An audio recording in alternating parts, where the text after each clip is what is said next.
ये है दिल्ली दर्पण। सभी पत्रकार बंधुओं को नमस्कार। आज देश के माननीय सर्वोच्च न्यायालय ने जो फैसला दिया है, ये फैसला दिल्ली के 2 करोड़ लोगों की जीत है। ये फैसला अरविंद केजरीवाल जी के संघर्षों की जीत है, उनके जज्बे की जीत है, उनके लगन की जीत है। और जो धुन अरविंद केजरीवाल जी के मन में थी, जो लगन थी, जो इच्छा शक्ति थी कि नहीं, हमें दिल्ली के 2 करोड़ लोगों के लिए वो सब कुछ करके दिखाना है जो सपना हमने देखा है, जो सपना आम आदमी पार्टी ने देखा है। लड़ाई कोई व्यक्तिगत नहीं थी। लड़ाई इस बात के लिए थी कि एक पार्टी और उसके प्रधानमंत्री नरेंद्र मोदी जी हैं, जो दिल्ली के 2 करोड़ लोगों को सजा दे रहे थे कि तुमने आम आदमी पार्टी को कैसे चुन लिया, तुमने अरविंद केजरीवाल को कैसे चुन लिया। हम तुम्हारा मोहल्ला क्लिनिक नहीं बनने देंगे, हम तुम्हारे सरकारी स्कूल नहीं बनने देंगे, हम तुम्हारी शिक्षा व्यवस्था ठीक नहीं होने देंगे, अरे हम तुम्हारे घर घर के राशन पहुंचाने की योजना तक पे रोक लगाएंगे। यह जो एक दुर्भावनापूर्ण राजनीति थी, आज माननीय सर्वोच्च न्यायालय के फैसले ने प्रधानमंत्री नरेंद्र मोदी के उस दुर्भावनापूर्ण राजनीति के ऊपर विराम लगाने का काम किया है।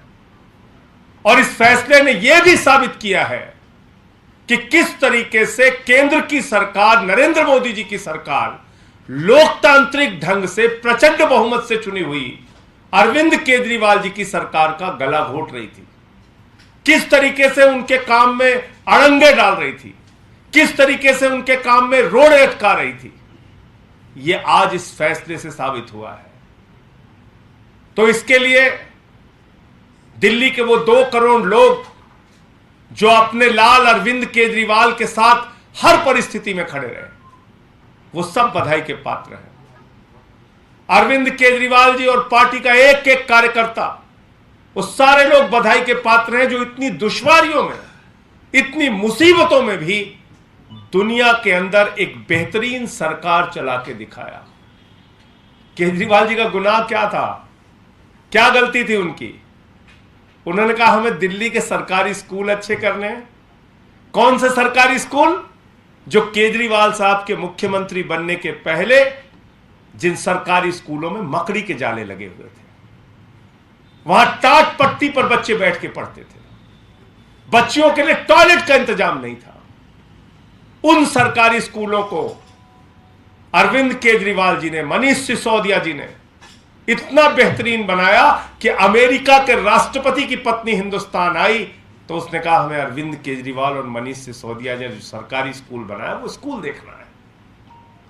यह काम उन्होंने किया। सरकारी स्कूलों में स्विमिंग पूल का निर्माण, एथलीट के ग्राउंड, हॉकी के ग्राउंड, सरकारी स्कूलों के टीचर्स को विदेशों में ट्रेनिंग के लिए भेजना। 8 साल से इंटर का रिजल्ट सरकारी स्कूलों का प्राइवेट स्कूलों से बेहतर आ रहा है। यह काम दिल्ली में किया। मोहल्ला क्लिनिक का एक बेहतरीन मॉडल दिया जिसकी चर्चा पूरी दुनिया में हो रही है।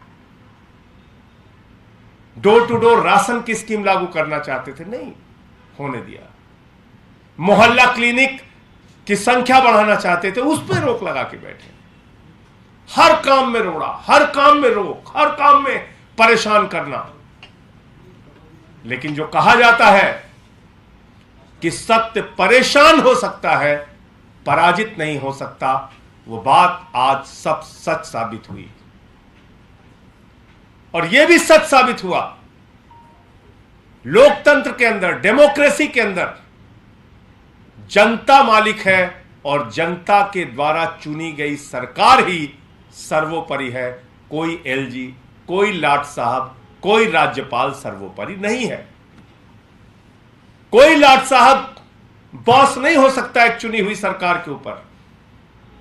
लेकिन एक अजीब खेल खेलते थे मोदी जी। 2 करोड़ लोग प्रचंड बहुमत से चुन के अरविंद केजरीवाल जी को भेजते थे वो इनके ऊपर एक लाट साहब बिठाल देते थे, वो कहते थे डंडे से चलाओ, फिर दोबारा चुन के भेजते थे, फिर डंडे से चलाओ, फिर तो ये एक प्रक्रिया चल रही थी। मैं प्रधानमंत्री जी से कहना चाहता हूं, प्रधानमंत्री जी आप इस देश के अभिभावक हैं, आपको इस देश के 140 करोड़ लोग अपने अभिभावक के रूप में देखते हैं। दुर्भावना की राजनीति बंद कीजिए, राज्य सरकारों का गला घोटने की राजनीति बंद कीजिए। अरविंद केजरीवाल से आपकी लड़ाई हो सकती है, राजनीतिक लड़ाई हो सकती है, लेकिन उनको जिस जनता ने चुना है उसको सजा मत दीजिए, उनके बच्चों को सजा मत दीजिए, उनके स्कूलों को मत रोकिए, उनके अस्पतालों को मत रोकिए। तो आज माननीय सर्वोच्च न्यायालय का आदेश मोदी सरकार की तानाशाही, लाट साहब की तानाशाही और लोकतंत्र का गला घोटने के प्रयास पर एक जोरदार तमाचा है, एक जोरदार तमाचा है ये निर्णय। और मैं समझता हूं कि अब आगे सहयोगात्मक रवैया मोदी सरकार को अपनाना चाहिए। आगे अरविंद केजरीवाल के कामों पर किसी भी प्रकार का अब तो अड़ंगा लगाने की कोई गुंजाइश आपके लिए बची नहीं, लेकिन अब कोई मन में नई योजना बनाकर प्रयास मत कीजिए और ऐसा काम सहयोगात्मक रवैया अपनाइए कि दिल्ली के 2 करोड़ लोगों को भी लगे कि इस देश के संघीय ढांचे में आपका यकीन है, इस देश के लोकतंत्र में आपका यकीन है, इस देश के संविधान में आपका यकीन है। और जिस संविधान ने एक सरकार बनाई, जिस जनता ने एक सरकार चुन के दिया, उस जनता को उस सरकार से हर प्रकार का लाभ अपने लिए लेने का अधिकार है। अरविंद केजरीवाल जी ने आज एक बड़ी अच्छी बात कही कि अब तक हमारे साथ यह होता रहा कि हमारे दोनों हाथ पैर बांध के स्विमिंग पूल में फेंक दिया और बोले कि तैर के दिखाओ, ओलंपिक का मेडल लेना है। इतनी विषम परिस्थितियों में इतनी दुश्वारियां हमारे सामने खड़ी की गई, उसके बावजूद इतना अच्छा काम करके दिखाया। अगर शायद ये बाधाएं नहीं होती तो आज दिल्ली की तस्वीर और बेहतरीन होती और अच्छे गति से, तेजी से काम हो सकता था। उन अधिकारियों ने जो जनता के टैक्स के पैसे से तनख्वाह पाते हैं, उन्होंने भी अपराध किया, अपनी ड्यूटी के प्रति गुनाह करके, अपने ड्यूटी के प्रति लापरवाही करके, अपनी ड्यूटी के प्रति जनता को वरीयता न देते हुए लाट साहब को वरीयता देके।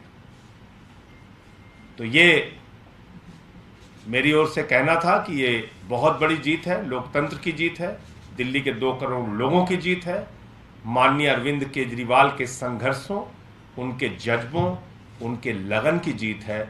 एक ऐसा शख्स जो इनकम टैक्स कमिश्नर की नौकरी को लात मार के देश की व्यवस्था को बदलने के लिए निकला था, जो सपना उसने देखा हिंदुस्तान के लिए, जो सपना उसने देखा दिल्ली के लिए, उस सपने को पूरा करने में और तेज गति से वो आगे बढ़ेंगे। सर्वोच्च न्यायालय का फैसला हम सब के लिए स्वागत योग्य है। आपका कोई प्रश्न हो आप पूछ सकते हैं। लेटेस्ट खबरों के लिए सब्सक्राइब करें हमारा YouTube चैनल या फिर लॉग ऑन करें www.delhidarpantv.com। खबरों की कवरेज और विज्ञापनों के लिए संपर्क करें इस नंबर पर।